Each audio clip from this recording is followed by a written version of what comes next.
Content. We're going to be looking at first the definition of economic downturn or recession. We'll look at a few statistics, and then we'll look at the causes of economic recession, and then the role of faith-based organizations or institutions in economic development or recession, and then we'll look at some biblical viewpoints. And I said that besides being a medical doctor, I also have a calling as a pastor. So picking on this topic, I feel that some people might misunderstand the topic, the way I'm going to present it. That is why I'm stating, first of all, that I'm not an antichrist. I'm not against the church. I'm not against religious institutions. I myself have a calling as a pastor. But what I'm going to be talking about today is how we can provoke religious institutions to play a role in economic development of our nation. Good. So we're going to start by defining what economic downturn is or what economic recession is. So according to National Library Board, an economic downturn or recession is a significant decline in economic activity spread across the economy lasting more than a few months. I can tell you that Nigeria has been in recession for God knows when. Now, this definition says lasting more than a few months. Of course, a few months, but since 2014, I can tell you Nigeria has been in economic recession. Even before then, we've been in economic recession. And currently, we are in economic recession. And how do you know a country is in economic recession? It is when the GDP of that nation, the growth in GDP, becomes negative. So when we have 2 consecutive quarters of negative GDP, we say that a country is in economic recession. And that has been the case with Nigeria for the past few years. You all know very well that a few years ago, Nigeria became the poverty capital of the world. I'm not sure if any of you got that news, but I saw it. There was a study that said Nigeria was the poverty capital of the world, and that we overtook India as the poverty capital of the world.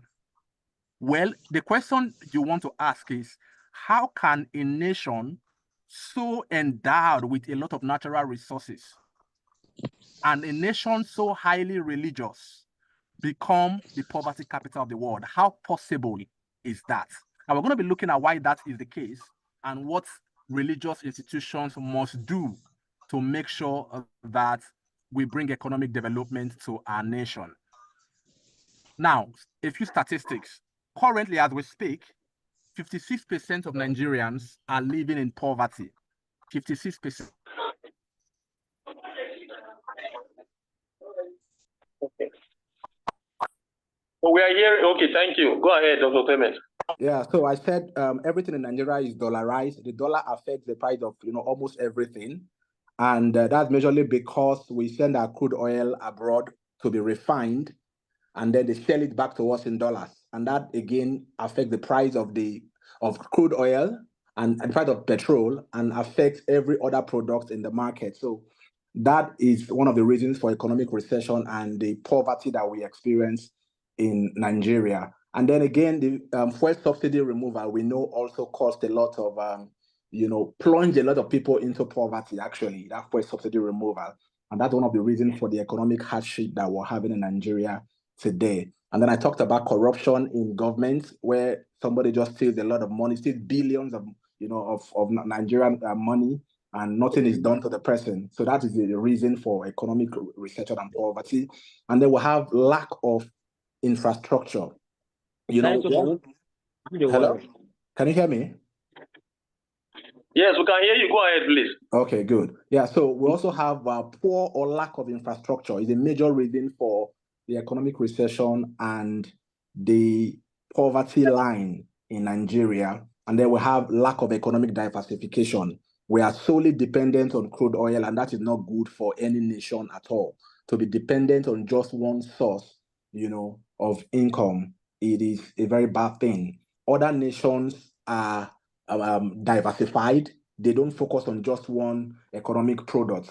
Even the crude oil we're depending on, we cannot refine it by ourselves. So that is a major crisis, that is affecting our economy. And then lastly, on the causes of economic recession, I want to add the role of faith-based institutions, the role of faith-based institutions. Is it possible that faith-based institutions are also contributing to the economic recession in Nigeria? Well, that is debatable. That is debatable. Does religion play a role in economic development or in economic recession, as it were, in Nigeria? That is the argument. A lot of people have argued that for a nation to develop, the responsibility is solely on the government. While some other people think that, well, it is not only the government that can bring development, private, persons or institutes can also bring development to a nation. And one of such private institutes, I would say, is a religious institution. Now, we have multiple churches in Nigeria and, a lot of Christians. Well, Nigeria has the largest church auditorium, one of the largest church auditorium in the world, and we are a very religious people, as I said. But what role have we been playing in economic development? I personally believe that religion can play a very positive role in bringing economic development to any nation. And I believe so because when I read history, I read about the Protestant Reformation. When the Protestant Reformation happened, when Martin Luther, initiated that Reformation, what happened is that Protestant Reformation transformed all of Europe. How? It is because people who came out of that Protestant Reformation, they went all through Europe preaching one message. And that message is the message of what we call the dignity of labor. Prior to the Reformation, people depended on miracle, on God, on favor, on chances, on luck to be able to, make ends meet, to be able to survive. But when the Protestant Reformation took place, most of the leaders who came out of that Reformation, they went to different countries in Europe and they were teaching what is called the Protestant ethics and the spirit of capitalism. They were teaching people that hard work pays. They were teaching people that there is dignity in labor, that you cannot just fold your arms and say, oh, you are waiting for manna to fall from heaven, that you are expecting God to bring economic change or development. No.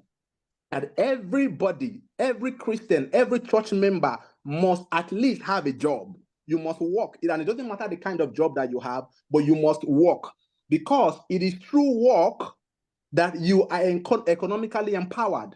Money comes to you as a result of, work that you have done. It is the payment for the services that you have rendered. So that was the message that transformed Europe. If you come to Europe today, people don't play with the dignity of labor. It doesn't matter whether you are washing toilet or you are cleaning the streets. It doesn't matter the kind of job. You must work. That was what the early Protestant reformers were preaching all through Europe, that developed Europe and, some parts of America. Now, if we want to develop our nation as a country, Nigeria, our religious institutions must begin to emphasize the dignity of labor. You must teach church people that they cannot depend on God for economic empowerment. Why? Because God does not throw money from heaven. Manna ceased in the wilderness. As soon as they left the wilderness and entered into Canaan, there was no manna again. Everybody needed to till the soil. They needed to work. And God has said, I will bless the work of your hands. So for you to be economically empowered, you must do some form of work. Now, why did I ask if religion has a role to play in economic development? And I said it is a debate. People believe that, well, it is the government that will do everything. But I say, no, it is not the government. If you look at history, like I just said, Europe developed thanks to the Protestant Reformation and the kind of messages they were preaching. They were preaching the dignity of labor. And that is what our pastors must begin to preach. They must tell people that it is a myth to believe that one day of favor is better than 100 years of labor.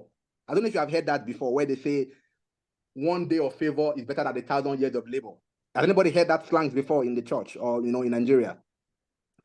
That is one of the reasons why people may not want to work, because they are waiting for that one day of favor that will make them millionaires. They are waiting for that one day of favor that will plunge them into sudden wealth.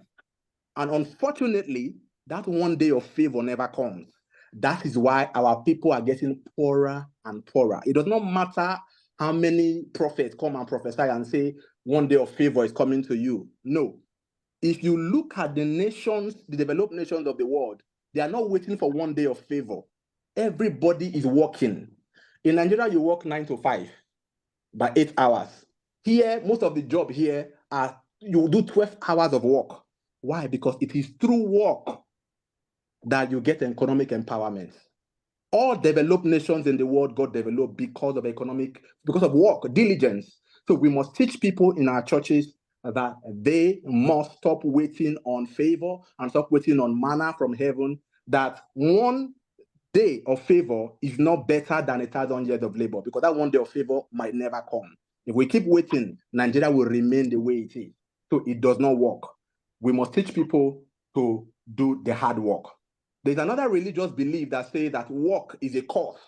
If Adam had not fallen in the garden, we would not have been working. All of us would have been enjoying without work. No, that is a myth again. Before the curse came in the garden, God already commanded Adam to till the garden, to till the soil. So work is not a result of any curse. God created humans to work. Without work, there is no economic activity. Without work, there's no productivity. And any nation where people are not actively working cannot be economically developed. So our religious leaders must begin to tell people that work is God's original plan for us. We were created to work. That was why he commanded Adam, to till the garden. Even before the temptation, even before the fall of man, work has already been ordained for every one of us. So now, what does that mean? It means that for religious institutions to play a role in economic development, we must teach dignity of labor. Martin Luther King Jr. was a minister of the gospel, just like most of the pastors in Nigeria. He did not fold his arms and say, oh, it is the government that will develop the nation. No, he was speaking to people, telling them, he said, all labor that uplifts humanity has dignity and importance and should be undertaken with painstaking excellence. That was what Martin Luther said. Our preachers today must emulate Martin Luther King Jr. and preach the same thing. Tell people that all labor that uplifts humanity has dignity. So everybody must work. He said if a man is called to be a street sweeper, he should sweep streets even as Michelangelo painted, or Beethoven composed music, or Shakespeare wrote poetry. He should sweep streets so well that all the host of heaven and earth will pause to say, here lived a great street sweeper who did his job well. Listen, if every Nigerian Christian can have this mindset, or every Nigerian can have this mindset that we must work and we must do excellent work. It is through work and excellent work that there is productivity and there is creativity, and all of those things lead to economic development. So what should faith-based institutions do? They must stop preaching about miracles as it relates to economic or national development. God has never developed any nation. I repeat, God has never developed any nation. It is not United States, it is not United Kingdom, it is not Netherlands. Every country that is developed today, God never came down to develop it. It is humans that developed it. So when you tell people that it is only God that can change Nigeria, it is only God that can develop Nigeria, it's only God that can save Nigeria, it is a myth. It does not work. God will never come down to save Nigeria. We must teach people that we are responsible for the development of our nation. The idea that a prophet can come and say, oh, miracle money is coming to your account. Listen, it doesn't work. You will only become poorer and poorer if you don't stop listening to such kind of messages. We must tell our people that it is the citizens of nations that develop those nations. It is not angels, it is not God. Every one of us must work. We must stop the messages that promote get rich quick. Telling people if you sow a seed of 1,000 naira, yeah. Are you talking to me? Yeah, 3 minutes more. Okay, that's fine. We must stop telling people that if you sow a seed of 1,000 naira, you'll become a millionaire. No, it does not work. You will keep sowing that seed and you will still become poor. Instead, move those people, tell them to go and work. So we must change that mindset that God is coming to change Nigeria. Again, National prayer walk for economic growth, it doesn't work. If a bishop says, "Oh, let's have a prayer walk to develop Nigeria, to pray for Nigeria, for the dollar for the naira to be stronger than the dollar," it does not work. Our pastors must stop emphasizing prayer does not develop a nation. If prayer develops a nation, Nigeria will be the most developed nation in the world. But it is even the atheistic countries that don't believe in God are the most developed. It is not prayer that develops a nation. So our religious leaders must stop emphasizing prayer as a means to economic development. It doesn't work. If you look at what is happening in Nigeria, most of the factories in Nigeria are being bought by churches. They are converting factories into churches. And yet you are praying for God to bring economic development. It will not work. Most of the churches you see today were former factories that were closed down and bought by the church, and they are doing church.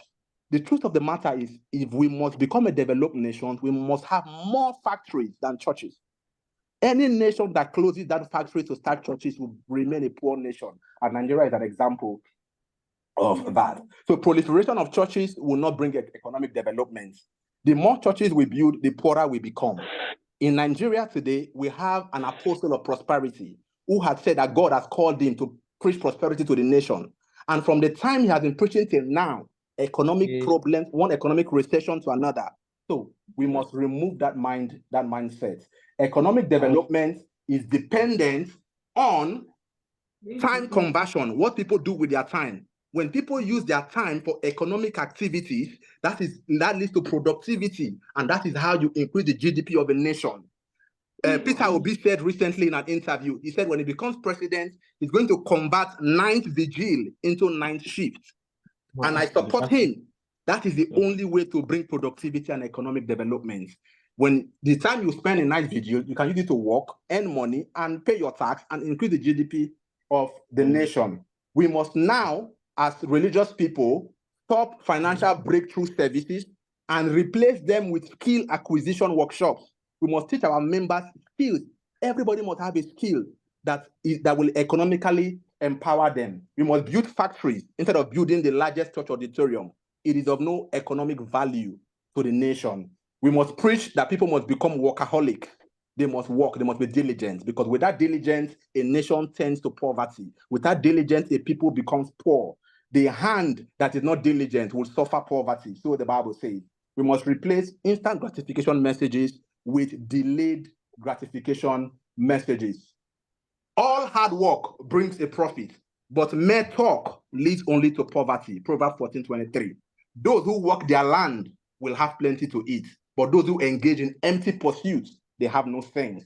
The desires of the lazy will kill them, because their hands refuse to do anything. Yet a little sleep, a little slumber, a little folding of the hands to rest, and poverty will come upon you like a robber. That is the case of Nigeria. We are a lazy people. We prefer manners and miracle, and we're hoping on God, but God will never come. In conclusion, I want to say that faith-based institutions can bring economic development by preaching the right message, which is the message of the dignity of labor, that everybody must stop spending most of their time in church services and go and find factories, do work, do labor. And that is the only way you can empower yourself financially.